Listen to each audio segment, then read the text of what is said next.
Hello, everyone, and welcome back to the latest installment of the 12 Monkeys podcast, or our extended JKL media overview, I guess you could say. And I have with me my two co-hosts that we've reestablished our tethers. And first up, I'll say hi to Karen. Hello, Karen. Hello. How are you doing? Pretty good. Good. And my other companion, Jesse. How are you, sir? I am good. Witness. Who is the witness? Yes. Yes. This is very much a question that I don't think is going to get answered until the final Right? episode of season 4. Yeah, they're jerking us around a little bit on that, aren't they? So we're here today to talk about only 2 episodes of the series this time. We're talking about the last episode of season 3, which is Witness, and appropriately enough, the first episode of season 4, which is called The End. So there was a lot going on here in these 2 episodes, again, as it's wont to be with series when they get to the season finale. And can I just say how glad I am that we're not doing 4 at the end of the season? Yeah, because it's super chock full of interesting stuff to have the season ender and the next season begin. yes. Yeah. And our scheduling works out great because we're going to have 2 blocks of 4 episodes, and then the final 2 episodes is a part 1, part 2 episode, which I believe I've heard Terry Matalas refer to as actually basically a movie. So that will be very cool to go through. Awesome. Anyhow, let's start with Witness, and we get the return or the continuation of the Ethan storyline. And I have to say that I thought Cassie and Cole had a sad, short, quiet period, but man, Ethan really got messed over, I think. Jesse, what do you think about it? Yeah, I think in general terms, these 2 episodes, I did not have as much of an emotional effect as some of the others, but it's close.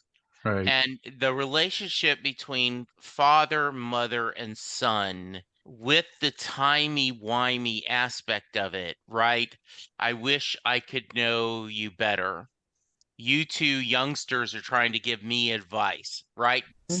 This, because of all of that, was really interesting. And I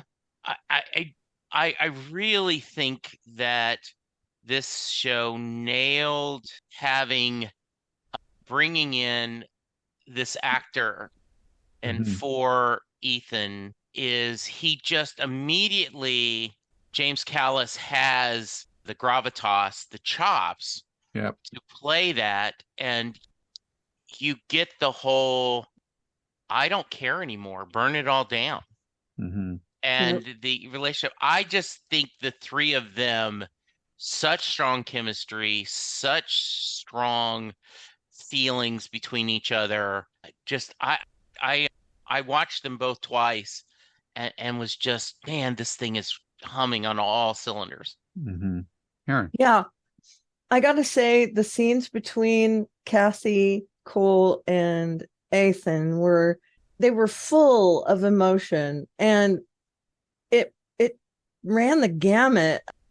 There was just anger, frustration, sadness, and ultimately just this raw like angst for what was happening. And we could even see lingering effects of this after Jones shot Ethan, where she comes very close to allowing Jones to die. And I think it was, like Jesse says, that Ethan had a superior thought that he had lived all these years, a lot of them in poverty, suffering, and then seeing his parents when he went back and visited them in time.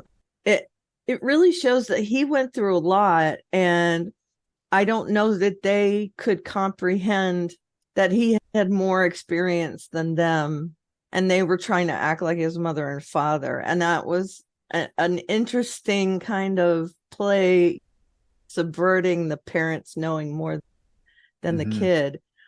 And especially I love the scenes where they jumped through time with the synchronizing of their vests, and then losing one vest and then losing another vest. Now they're down to the one, right? And I just find it super interesting when they were running through time and Ethan knew he had to get away and they wouldn't allow it, and they ended up in their house. That was just amazing. And also seeing Ethan realize that he did not have that big purpose, and that when he looks in the mirror and sees that he's given Olivia all this information and Olivia uses it, they all find out where they are, and just a lot of stuff around Ethan and Cole and Cassie. Yeah, like Jesse said, it wasn't as emotionally captivating because this episode just covered a lot of ground. Time-wise, it just jumped over so much and over a lot of story points too, and it brought in this whole layer of Olivia being the witness, which was like caught me off guard to say the least.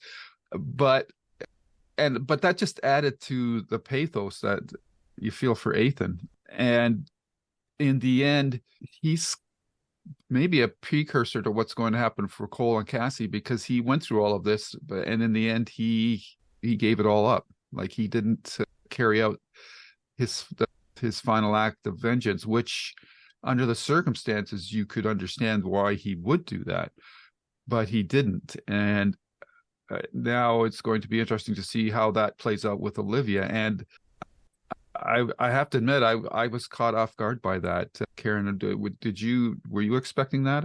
No, not at all. I assumed that, and when you assume, I assumed that Ethan was the witness because of all the information we were given. Right. And the fact that he was set up 100% to act in this way. And then, like I said, when Ethan realizes that he's just been a pawn in all of this, there's this fatalism, and he realizes he's going to have to sacrifice himself in order to allow the good guys to win if they can. When he pops in after spending a year with Jennifer and he shoots all those people in the, I don't know what, the witnesses chamber or whatever. I like that. The witness chamber. That's what we're going to officially call it. Yeah, the witness chamber. Okay. The star chamber. Yeah, exactly. Yeah. When he pops in and he does that action hero move was really I was cool. thinking Rocket Raccoon. Yes. Yeah, very much. Yeah. He's been everything. He's been a time traveler. He's been a son. He's been a kind of guru, and then an action hero, and then a martyr. His journey has been amazing in 4 episodes? And that's really, again, a testament to writing. Jesse.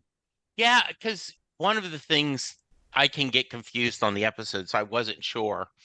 I wanted to make sure I didn't overstep it since Karen brought it up. The scene where he is shot and Jennifer finds him, save the dying man. The dying man. Once again, that's a payoff from something we've seen her do. And the idea that Jennifer has a very shaky grip on reality, which we see in the next episode. Beautifully done. Beautifully done.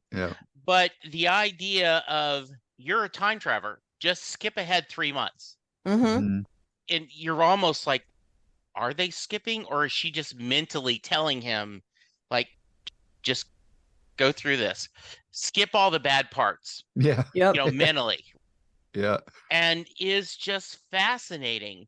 And stories, there are some shows that would have made this last a couple of episodes, and they skip through this year of Jennifer and him bonding and working together in one segment of an episode. Mm-hmm. And it's just such strong storytelling. Yeah. And when he has that hero moment, right? That what an arc this character had. The idea of he's this explorer, totally distanced from everyone he's meeting because he knows everyone's end. Love changes him. It becomes a tragic figure that he can't say the love of his life's existence. And then that's it. I'm going to burn it all. I'm going to get rid of everything.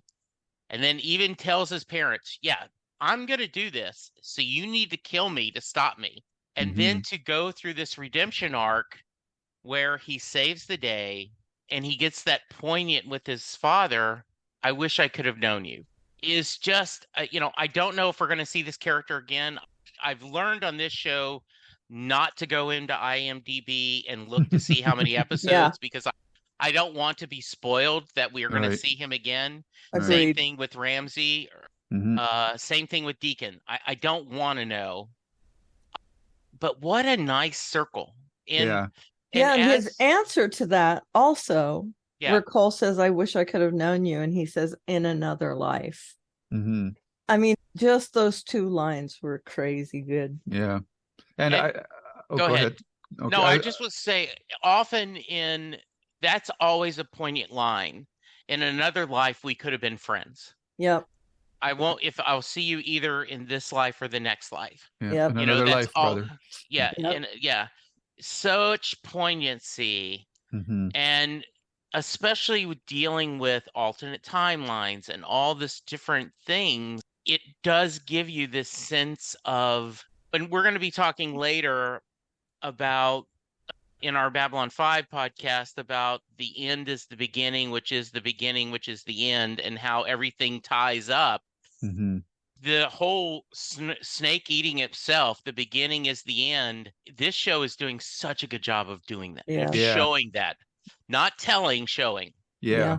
And I'm glad you brought that up because I was going to mention the snake eating itself because they've referenced it several times that the only direction the snake could move was forward until it met a demon. Now, is that demon the witness? And I was talking to Jesse, I think yesterday we were just briefly talking about 12 Monkeys, and I said, I'm still sticking by my prediction that James is the witness because they've changed it so many times now that I still have a feeling that it's going to come back to him in the end. But we'll have to see because I find it hard to believe that Olivia is the witness too, but we'll see. Because they've left it open. So for it being someone else. So we'll have to see how that all plays out. And these last two episodes have really been hammering hard on the end is the beginning and the beginning is the end, and this Ouroboros, the snake that eats itself. And I can see now why we've had some listeners prompt us about where's Katerina getting her cigarettes from in 2043. So how the show is going to tie all of this together in a satisfactory ending, which apparently it does, I have no clue, but I'm really looking forward to see how it's doing it or going to do it. So I absolutely agree. Yeah. And right now, time looks like a hot mess. Yes, it does. How is it going to all weave itself back together? Yeah. And I am jumping ahead a little bit, right? But when Cole talks about the mission and we've lost so many people, and when she's like, there is no mission anymore. Right. You've just said it right, Kieran. The situation is a hot mess. Yeah. And we have no idea. I am confused about, okay, who's on whose side at this point?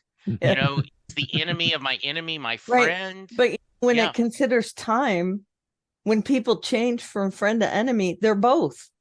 Yeah. It's almost a Schrodinger's cat kind of thing where because you move through time, they can you can hit them when they're an enemy or when they're a friend. So it makes it even more layered. It does. Yeah.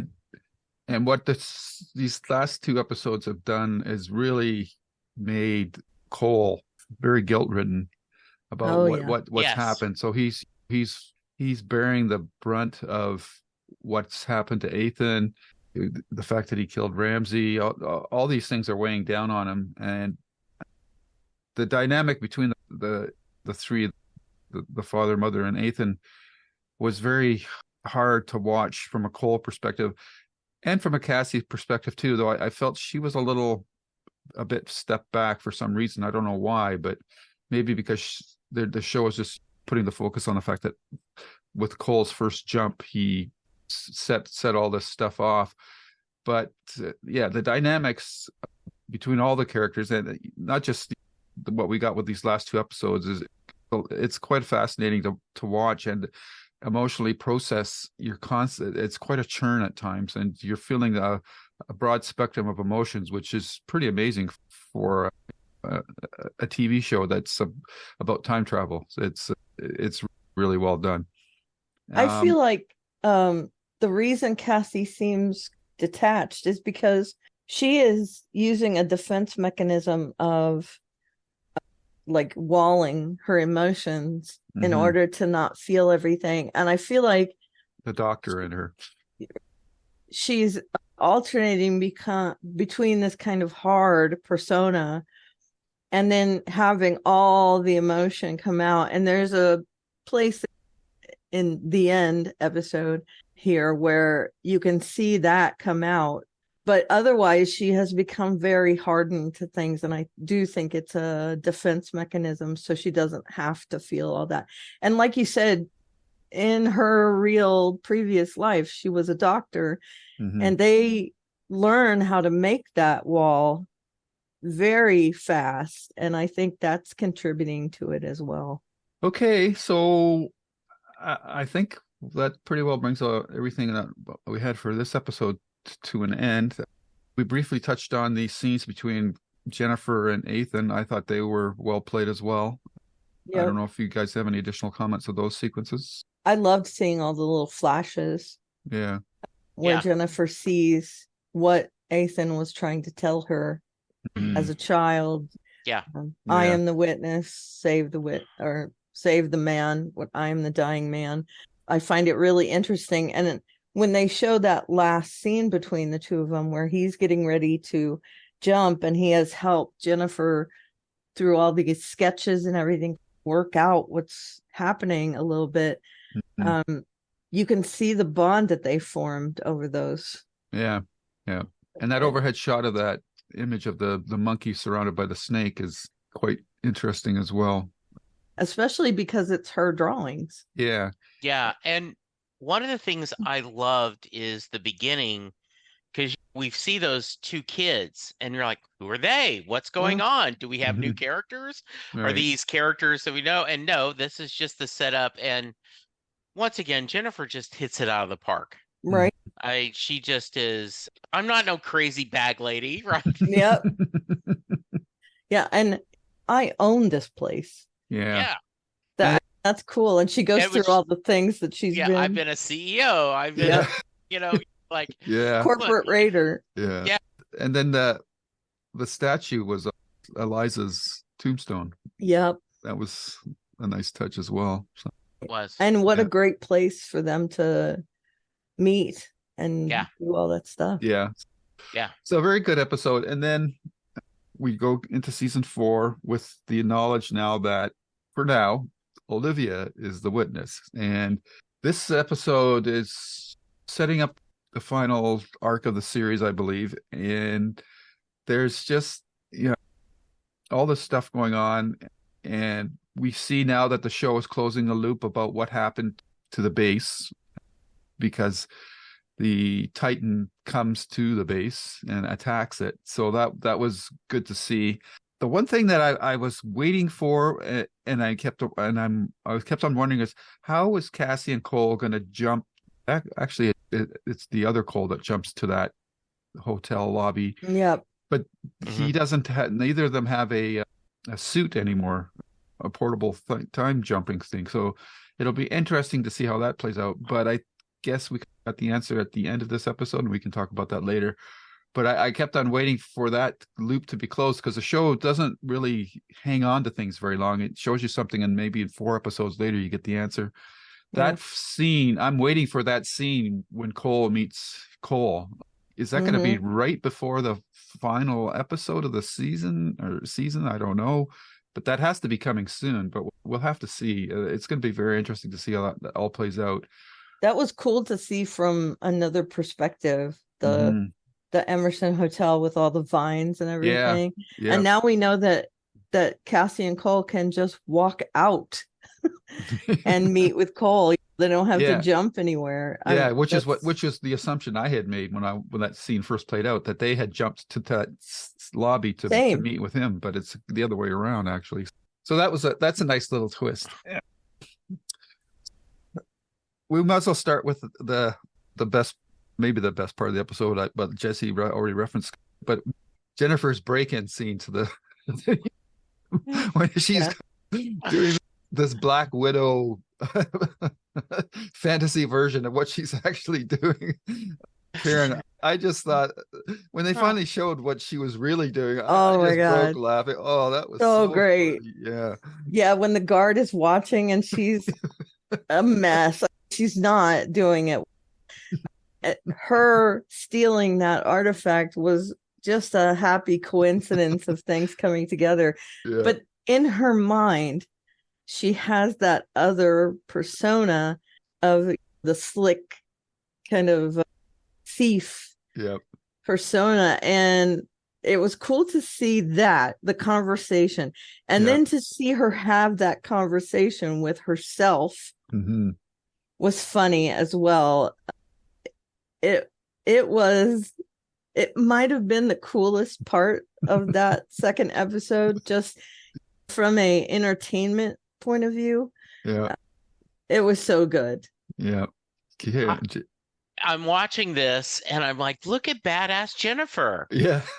I bought it. I'm like, me too. She, her hair is a little different color. So this is, I never am going to bet against Jennifer, right? Like she could do anything. Yeah. And so you see her doing all this great, as you said, Black Widow, Mission Impossible, just all this thing. Yeah.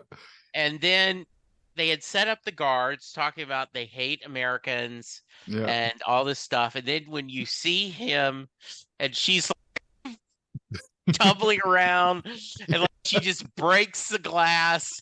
She had seen this great thing. Yeah, the little thing that traces a circle, and she had all this cool equipment. Yeah. And then her fight with the guard is just, she's like have ninja skills, right? Yeah. And she's like a 6-year-old. Yeah. Just, and then he ends up kicking him.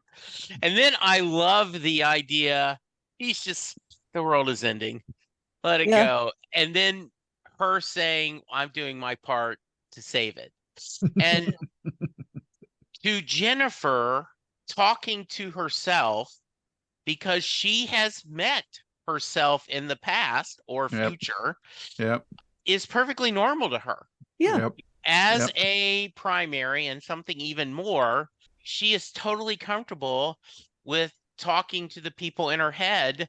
And I just love that. I love that she's arguing with herself. They're giving advice, which goes back to that great scene we talked about last episode where it was the past, present, future, which is once again very applicable for our Babylon 5 discussion we're going to have, right? You had present Jennifer talking to past Jennifer, talking to future Jennifer. Right. And I just love this idea. They're talking back and forth and they're so comfortable with each other. Yeah. And she knows what is needed in that moment. And so she molds that part of herself to fit.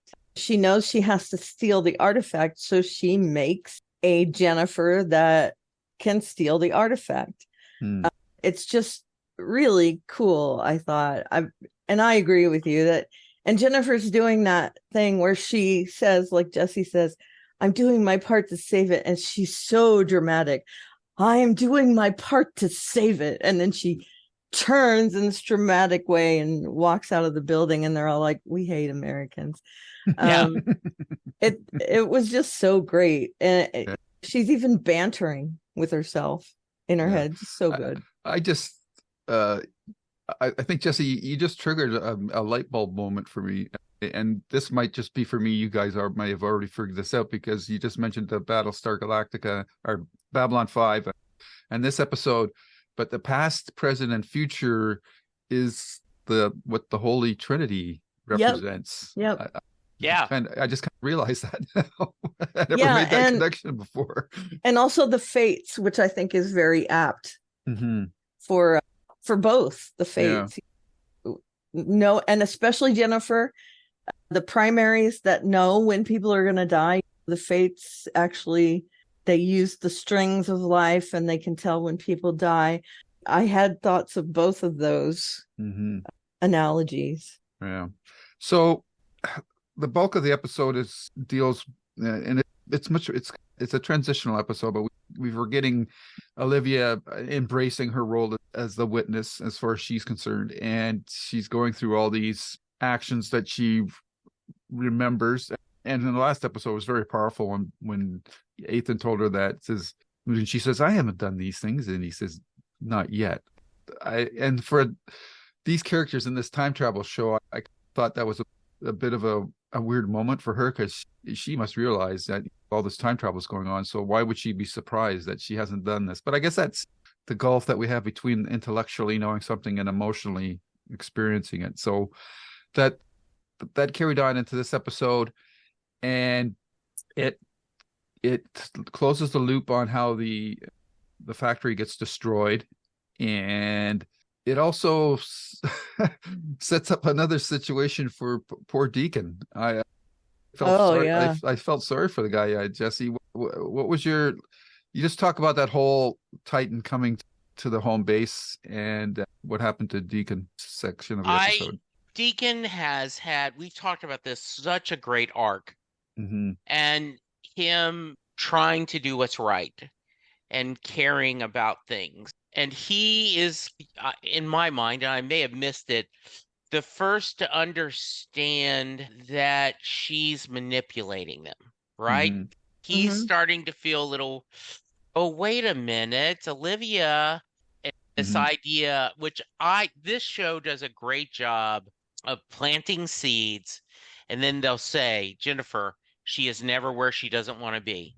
She is always playing a character. You never, and then you see that overcut with her when they say, I can't trust you to be here by yourself. She knew she had a plan. And to him say, don't leave me. And then they've established that these waves they told us they were deadly. We saw someone die. Yep. And there's a little bit of that Star Trek 2 where he's already dead, right? Cole going, we've already left him. Yep. It just, and it sells Cassie and Deacon's relationship. He has adored her since he was a kid, watching her on TV, being the only bright spot during she's Dr. Fauci. I'm saying the name wrong. During COVID. You know, there is this bright spot. Fauci. Oh, yeah, Dr. Yeah, Fauci. Yeah, Fauci. And then they become friends. They're intimate in at least once we know of. It applies that it wasn't happened. If more than once, it was not many. And then they moved on. And so there's she moved on. Yeah. He has loved her. Yeah. He saved her, but we're going to get to that. The manipulation that they did was the long con. Yeah. And to see all that go through her mind. And Cole, on the other hand, look, I've already killed my brother. Yep. I'm ready to make tough choices. We got to move on. Yep. Was so well done. Paid off with all the previous episodes, with all the storytelling. Yep. And you get this. And you went from, at least in my mind, Deacon is the bad guy. I hate him, to now then I've respected him. And now then I'm going, is there a way to save him? Is there a way somehow for them to save him? The same way I'm hoping there's a way to save Ramsey. And I don't know if there will be, but I'm very saddened by his loss. Did you really hate him in the beginning? I didn't hate him. I thought he was a bad dude. He was the villain. That's what I mean. Right. He was the bad guy. Yeah. He's not the big bad, but he was introduced as antagonist. That I think was Cassie having that breakthrough, and I'm not talking about like an epiphany, where her emotions broke through and she wanted desperately to save Deacon. It shows that she loves him, even though it may not be the romantic kind of love. Right. She does really care for him and wanting to save him, calling out. Cole knows that they can't bring that barrier down. It's an impossibility. And Cassie in her heart wants to save him. And especially when he says to her, "Don't leave me." And it's again another heart-wrenching moment in the show where we see him left behind, and we don't see him die, which is that to me it sets up him being alive still. But yeah, that moment is, I think, when she shows the most emotion in these two episodes. And I think a lot of it is that she has stuff built up in her, but she also cares for Deacon. So that wall has broken and she reaches out, and I think that's gonna, I don't think they're gonna say it, but I think that's gonna make her character a little harder, a little more upset with things. Yeah, I think that might be true down the road, but I think within the context of just this episode, I think it's what makes her give up after they've jumped or splintered. And I also think what the episode has done here, to me, has driven home why Cole is the protagonist of this series, because out of everyone, he's the only one that doesn't quit. Yep. He continually moves forward. Does that make him the snake? I don't know. I think he's the demon myself, but we'll see. But he's the only one that wants to continue forward after they've jumped. And everybody says that we can't do anything. We don't have any power. We need parts that we don't have anymore, blah, blah, blah. And he's lost too much. He feels he has carrying too much guilt, like just what happened with Ramsey and Ethan, and probably Deacon to a certain extent as well, that he just can't, like the guilt that he's feeling in this episode is quite palpable to me. And it's what's driving him to continue, which sets up that great tease at the end of this episode where they realize that they not only did they move from to the hotel, but they also jumped in time, because it was great to see Cole and Ramsey walking down the road together. So I'm just Jesse, I'm wondering what your thoughts were about Cole after the aftermath of the splinter that they did, and were you on the same wavelength that I am, or did you see that a bit differently? No, I think you and I are in sync in this. The idea that there's two things, right? You fall down, you lay down, or you get up. And my brother had a statement that if you're walking through hell, you have to keep walking because you're in hell. If you stop working. Yeah. And so the idea that he is saying, look, I get it. We've lost a lot of people, but we can't give up. We're it's that thing. If you swim, often you will reach the point where if you go past your point where you can't return, you've run out of energy. So now you just have to go forward. It's too late to go back. So I like that. I like that about him. I love the idea of him. There's that great discussion to fix this time machine. We need a time machine. Yep. And like, okay, maybe we can do that. I also, you asked about Cole, but I want to give, Hannah had a nice little scene with him where he's like, I know you've been there. Can I walk with you? Why? So you aren't walking alone. And Cole spends so much of this series walking alone. His burden. And that little line could be just something very matter of fact, so you don't have to walk alone. But in another way, I read it as a higher value, a bigger thing of you spend too much time working alone, lean on me to do the song, right? Let's let him let me help you. Right. Yeah, and they've worked together before where they have been at odds with each other. And I thought that was a very touching moment when she says, so you don't have to walk alone. And I love that Cole knows that she's following him. That yes, I love that too. He's on alert at all times. Yeah. As far as Cole goes, his mission, and he sees himself before that mission starts in that episode, his mission started out as stop the plague. Yeah. And now that is such a side note to everything else that's happening. Isn't that crazy? It's so weird. If we fix everything, okay, one offshoot is that the plague won't happen. But that's not my main goal at this point. And he has changed so much from just this kind of, okay, I guess I'll do it if I have to I have to save the day in this case.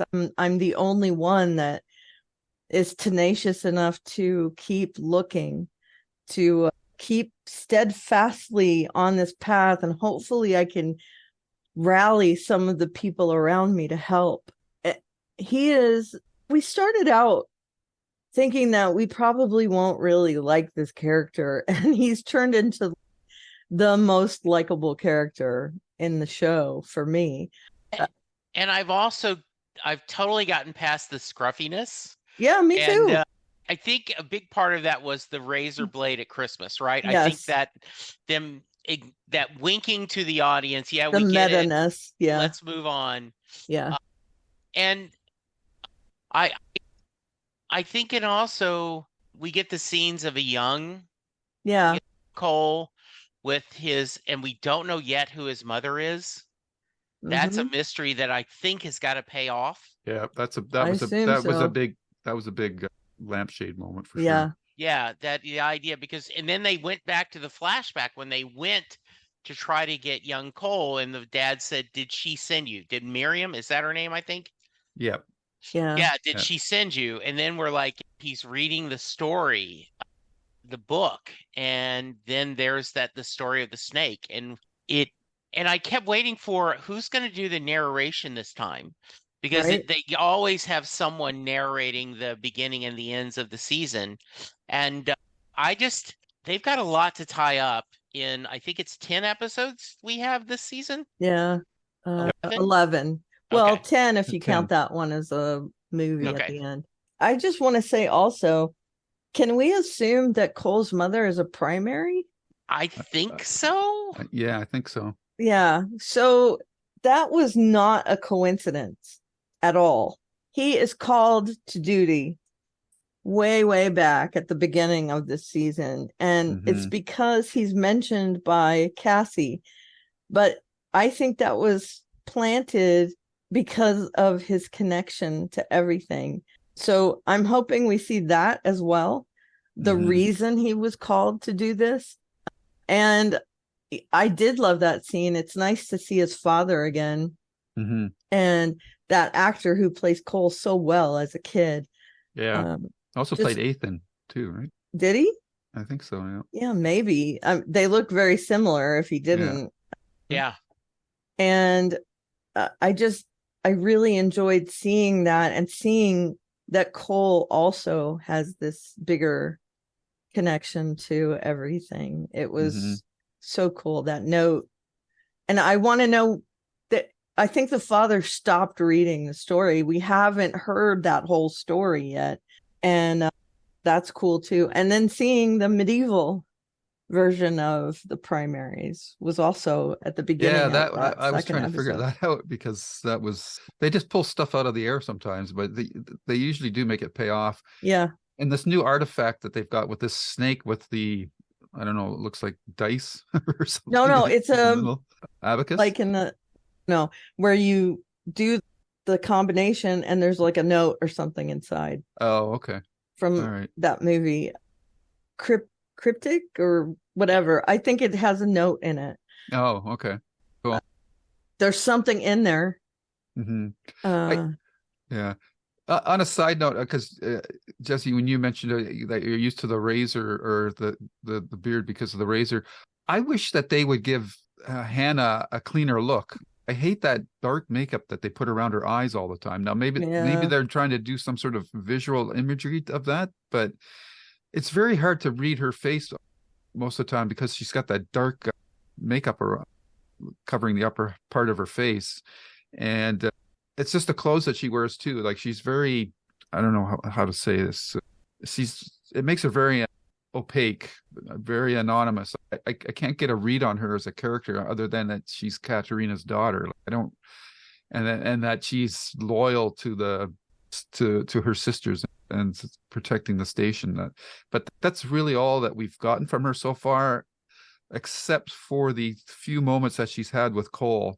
And they seem to be kindred spirits in a certain respect, because she's feeling responsible for protecting the sisters and whatnot. So I just wish, I don't know why she keeps that makeup on.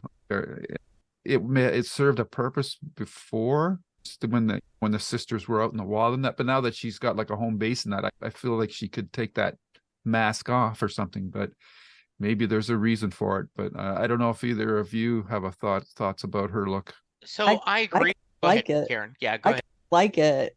I think it's just something she has done for years, and it's just a part of her now.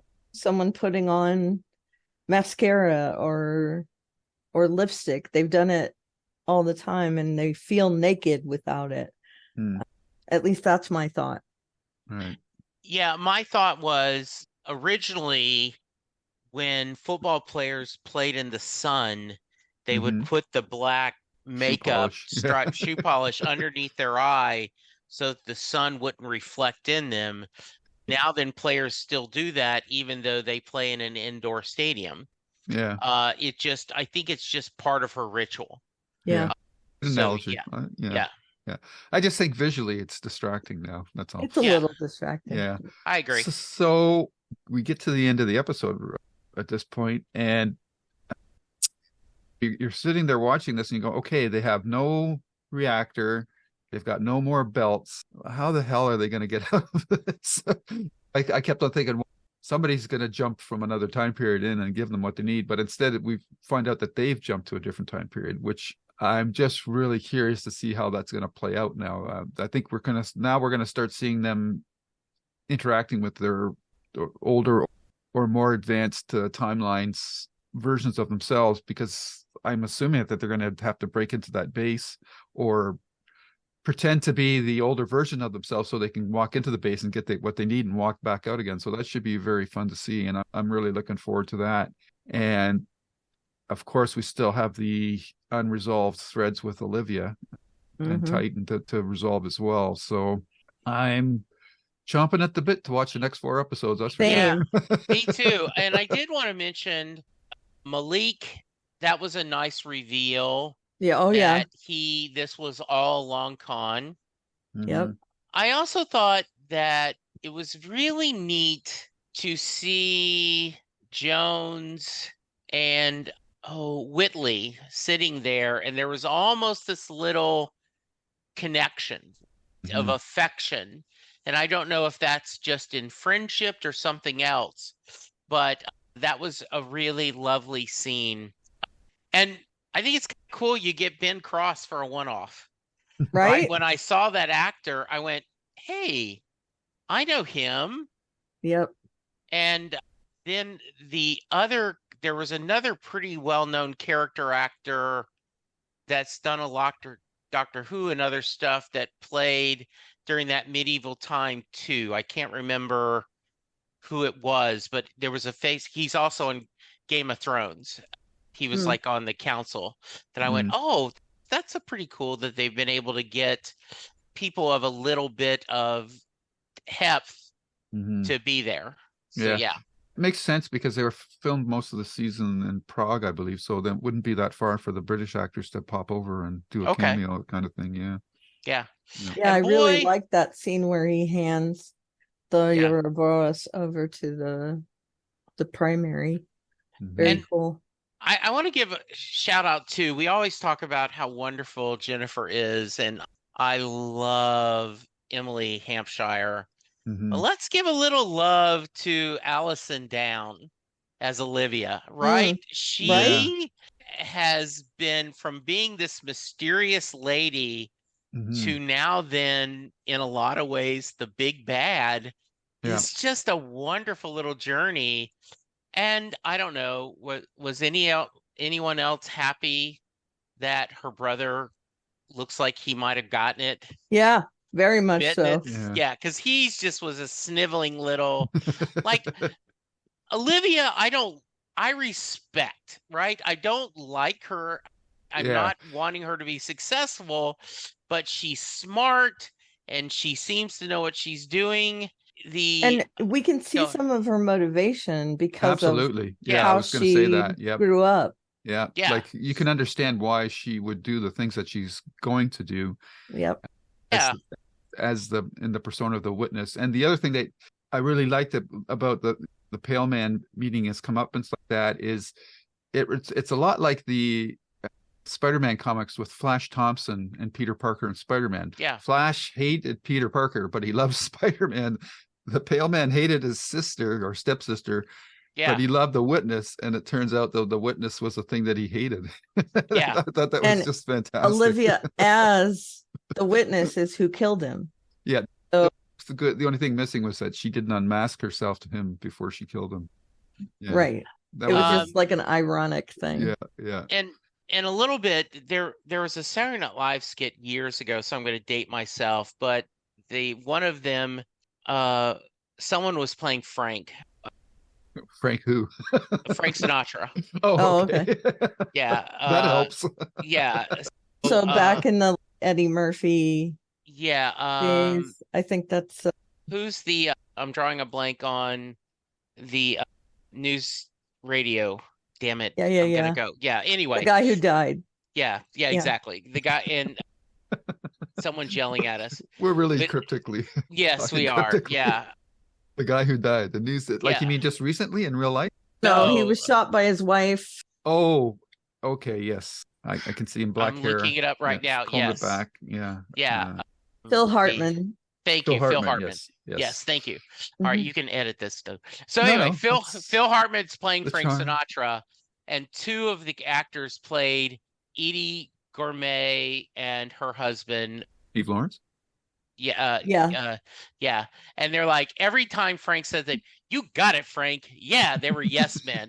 That's what I think this guy is. You got it. remember Yes, that. The witness. Yeah. The witness. Yeah, man. That's it. Just Yeah. and just no guts or strength of his own. Mm-hmm. And yet she quietly is really controlling the thing. And Yeah. I love you guys brought up the fact that they left her alone with a Nazi scientist. Right? Right? Yeah. That's So- gotta really affect you. And just like Superboy blowing off Lex Luthor's hair, she has a motivation. Yeah. And that actor, I think you were talking about, Simon Morels. He Yeah. played like the swashbuckling kind of guy that comes to the people in the forest and he's gonna Yeah. kill the primaries. And he actually Yeah. says primary back in Yes, he Yeah. does. Yeah. medieval time. And Yeah. those guys are like, you don't think we knew you were coming? Yeah. Mhm. And, And then they- the idea we've already, and then they burn themselves. It Yep, just- we've already covered ourselves in oil. We're ready to go. Yeah. And it really takes the wind out of that dude's sails, right? Yeah. Yeah. Yeah. He is ready to save the day, and they're like, sorry, no. Yeah, sorry, man. And then we see Ben Cross hand off the Euroboas to the young primary, I guess his daughter. And that was he reminded me of what Christopher, I can't remember his name, but a very serious actor. And Plumber? no, I'm sorry. Don't worry about that. But Okay. he's very serious. He shows that kind of weight Mm-hmm. that this actually means something incredibly important when he hands that off to his daughter. That's a great scene too. So many great moments in these two episodes. Yeah, and I have a feeling that we must see that girl again because she's got the I artifact. assume so. Yeah. Yeah. And who is she? Who does she become? Yeah, we don't know. And they keep mentioning James Cole. Yeah. Right? Yeah. Just adds on and on that he is more important than we thought. I think he is going to end up being something more than we thought. Yeah. Yep. The initials give it away, right? Right. Yeah. JC. John Coffey, only spelt different. Yeah. That's right. Yeah. Or Jesus Christos. Yeah. Even. Yeah. Yeah. So I'm really looking forward to these next group of episodes, and we've been saying that ever since we started the series. But the only down note is that we're coming to the end. But the best stories have a beginning, middle, and end, right?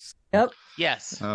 If they drag out too long, you lose the momentum, and there's that old showbiz maximum: always leave them wanting more. And I think this series is going to do that for us. But I think so. Yeah. So I think it's done an amazing job juggling all these characters.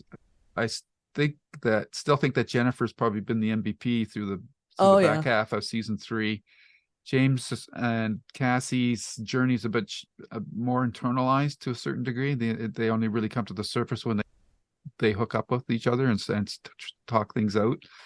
So it'll be interesting to see how their relationship continues going forward, as well as all the other characters. And I'm really I can't wait for that moment when Cole and Cassie meet the younger Cole. Like, how far into this season is that moment going to take place? I assume that we're going to see it again from their perspective, but we'll have to see. I hope so. Yeah. You would think they would. Yeah, I agree. Yeah. Yeah, especially since they've given us that set. Yes. That they can just walk out and talk to him. I think it's very likely that we'll see that. Yeah, I think it would be interesting, right, to see, hang on, I gotta go talk to me. Yeah. I want to go see him. No, you can't go see him because you didn't go see him. Yeah. Actually, that's a good way to, I think, close out this episode. I'm going to ask both of you what are the top couple of things that you're looking forward to finding out in the next group of episodes. So, Karen, I'll toss it to you. We've mentioned a couple already. Are there any other things that you're waiting to find out the answers to? Are we going to see Ethan again? That's one of my questions. Even if it's him as a child, maybe again, or that really hot kind of young adult version of him. Sorry, I had to put that in somewhere, right? Yeah. Or I'd like to see what's going to go on with Jones, because she's gotten this fatal dose of radiation. I want to see them restore Lasky, because I don't think his end was really great. He just got shot in the head in the middle of a sentence. And I like that character. So there's a lot of little things I would love to see happen. Okay. Jesse? So someone has told us that we will get an answer to the cigarettes. So I'm gonna leave that, though. Not that was a joke with us, but now that someone has said we'll get that. So now that I know it's a thing, I am looking forward to that. Cole's mom. Yes. Oh, How does she play into this? I think that is she a major player that we somehow haven't met, and what's going to go with that? Yep. Or we have met. Yeah, exactly. Ramsey and Deacon. Have we seen the end of them? I don't know. I hope not. So that is one of the things I am very much looking forward to. I have kept saying, since I got into this, because you picked it, but the other factor was our leading lady is a big player in Hallmark Channel movies. Yep. So are we going to get an end game? Yeah. Are we going to get Cassie and Cole somehow in a happily ever after? I will not be disappointed if we end this kind of in a bittersweet way, but I am curious how to do that. Oh, I Right. want them to end up with an HEA for sure. Yeah. And my last question is, it feels like this show will be the snake that eats itself. Mm. And I could see that the last episode actually sets everything up again. Mm-hmm. And you just have that circular. And Yeah. if they do, will they do it in a way that is satisfying? And my worry is we're going to go, damn, now we need to watch the whole thing again. That's not a worry for me. That would be a good thing for me. Yeah. Yeah. So how about you, Lou? What are your questions? Yeah, you guys have covered most of them. I can't really think of anything else except I'm really curious from Jennifer's perspective. What is the thing that she knows that they have to find out? What she has this key. Is it tied to the weird symbols that she's drawing that almost look like musical notes or something like that? So I don't know if this is going to turn out to be a song or something. I don't know. Yeah, they don't plant anything that they don't use so far. Yeah. So I'm assuming she has to decode that. Yeah. They exactly. really don't, do they? Yeah. Nope. So those are the things that beyond what you said. For me, the big thing right now is Cole's mom, because however she's hooked into this mythology through the 12 monkeys or the witness or whatever it is, and that will be the key as to why Cole is the chosen one, I guess you could say. So that will be interesting to find out. And yeah, I'm really looking forward to that as well. I think finding out who's Cole's mom, probably more than anything else right now, will provide a lot of answers. And I don't know when that's coming, but is it Jennifer? I actually hope not. I don't think, because he did not meet her. Cole's dad has never seen modern Jennifer. Right. Which is interesting. Yeah. That's a possibility, but no, I that would be disappointing to me. Yeah, I would be happier to find out that Katerina is Cole's mom. That would make, but that hasn't been set up in any way yet. No. That would be interesting, but yeah, I don't know. I don't know, but that's a tough one because in a way, I don't want it to be a new character, but I can't think of within the established characters that we have that besides Katerina, who else would it be? Olivia? But No, Olivia's too old? I don't like that at all. Okay. Because I'm just going through female characters. Yeah. Well, there's Hannah, Jennifer, that's Katerina. Really it, right? Katerina, that's really those three. So it would have to be a new character. Yeah. Okay. But maybe that character had a relationship with somebody on the show that we already know. I don't know. That would be weird. What no, but she can't. That can't be. But unless it's like Deacon, I don't know. Deacon had a sex change. No, but that she and Deacon hooked up like a Terminator thing or something like that. Yeah. Okay. Who says Cole's father is his biological father? He might just be true. Yeah. So that would be so timey-wimey. Very timey-wimey. Deacon is Cole's real father. He would hate that, right? That would be hilarious. Deacon would really hate that. Yeah, that would be funny. Okay. Once more around the table, I'll start with you, Jesse. Is there anything else that hasn't come up over these two episodes that you wanted to mention? No, I think this is great. We've got another 4 hours ahead of us, and I'm looking forward to it.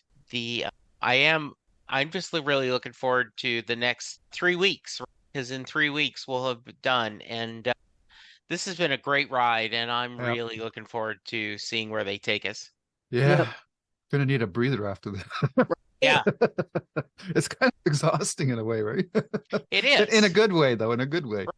Yeah. Karen, anything that hasn't come up that you want to mention? No, I can't watch the 4 today, but tomorrow it's on my schedule at least to watch 2 of them, and the next day, because I can't wait to dive in and watch these 4.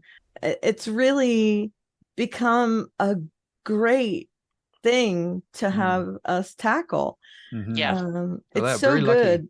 very Yeah. lucky circumstances that brought it So about. That's for sure. great. Yeah. I'm just really glad that we ended up on this, and it's been not just worthwhile, but incredibly cool to discover this.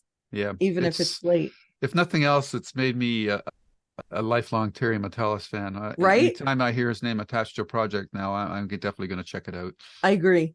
For sure. Yeah, because we have Picard season 3 and 12 Monkeys. And hopefully he's pushed the story for Star Trek Legacies, which would continue on with the conclusion of the Picard season 3 storyline. So that would be cool. And he dropped those 2 Easter eggs on the Daystrom station with the bodies of Picard and Kirk. Yeah. I would love to see an episode where those 2 are revived or something like that. That would be amazing. That would be awesome. Yeah. And by the way, Todd Stashwick, who plays Deacon, is active on Twitter, aka X. And his pinned tweet is, "If you're ever doubting yourself, always remember a song about muskrats was once a Billboard hit. Muskrats. Anything is possible." He's active on Instagram as well. He is one of the coolest dudes. Yeah. Yeah. He is he's doing a lot of tweets about the strikes and everything. Yeah. And boy, talk about someone we'd love to have on the podcast. Agreed. Yeah. He was on the Star Trek podcast, I think. Yeah, but that's run by actual Star Trek stars. Yeah. No, that's a shuttle pod. The podcast is by 2 brothers, and they had him on, and it was a Zoom call, and he had it like his room in the background, and it's just filled with all geeky, nerdy stuff that you should look at. Awesome. The podcast for Todd Stashwick. Yeah, he's got like models of the starships and all these various Star Wars and whatever. Yeah, he's a total nerd. Yeah, I think knowing that not only JMS from our other podcast, but we have Todd Stashwick and Terry Matalas, who are just amazing people. It makes it even better. Yeah, that there are these great people. I love picking these. I'm secretly jealous at these kind of people that just know what their destiny is to be in something like this and excel at it. He just came out of college and was an assistant on another show, and then from there he parlayed that into what he's become now. And it just blows my mind that a person could be that young and that secure and focused, and this is what they want to do. A lot of us don't have that makeup or that the background that we grow up in just doesn't allow for that kind of career path. So just really, these people are so lucky, and I think they know it. I'm sure Terry knows it for sure. Yeah, I've heard him talk quite a bit, and but he's humble about it too. He's very humble. Yeah, very cool. Sure. Yep.